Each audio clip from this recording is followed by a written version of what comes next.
Around Kansas, brought to you by Kansas Farm Bureau, the voice of agriculture. Go to kfb.org or find us on Facebook and Twitter. Welcome back to Around Kansas. And Frank, we're always opening new sites around the state because there's so much great history to interpret. And one of the ones I'm really excited about is the POW Camp Museum at Concordia. And you know, the folks got excited about this in 1995 when they were celebrating or marking the 50th anniversary of the closing of that POW camp, of course, after World War II.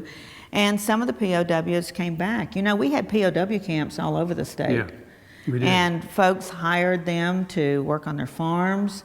And I know I have a lot of friends, Rod Beamer being one, who grew up out near Abilene, who remembers his father going to pick up labor from the POW camps. And of course our young men were all fighting the Germans, and we're housing the Germans here, and some of those Germans moved back to America. Yeah, there are a lot of letters home from the POWs, the German POWs, and they talked about how well they were treated in Kansas. Much better, I think, than their counterparts in the German POW camps in Europe.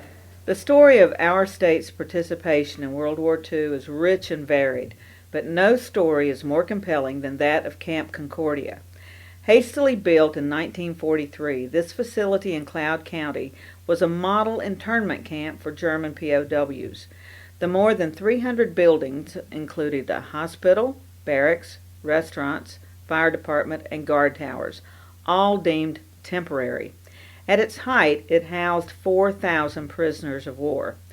Troubles quickly arose with the dozens of Nazi officers among the first group of prisoners.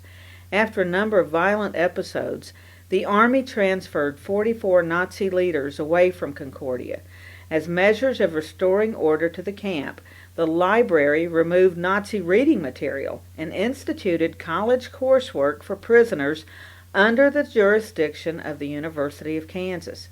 Susan Sutton, board member, said that many of the men put together 4-year degrees through KU's outreach program. In addition, prisoners were made available as farm labor. Though some local citizens were against prisoners being awarded freedom beyond the confines of the camp, many farmers were thankful to have additional help, especially with so many young locals away in service to their country. With the passage of time, warm bonds formed between farm families and prisoners. Camp Concordia is now a museum, with Paul Ramovsky spearheading the effort and giving tours when possible. It is open by appointment. Call 785-243-4303 to arrange a visit, and give them at least a day's notice. Well, still on the stairway here, but we'll be back next week, I hope, if I don't fall down the stairs. So I'm Frank. I'm Deb. And we'll see you somewhere around Kansas. Closed captioning brought to you by Kansas Soybean Commission. The Soybean Checkoff Progress, powered by Kansas farmers. Hollyhocks and red ripe tomatoes, hand churned home.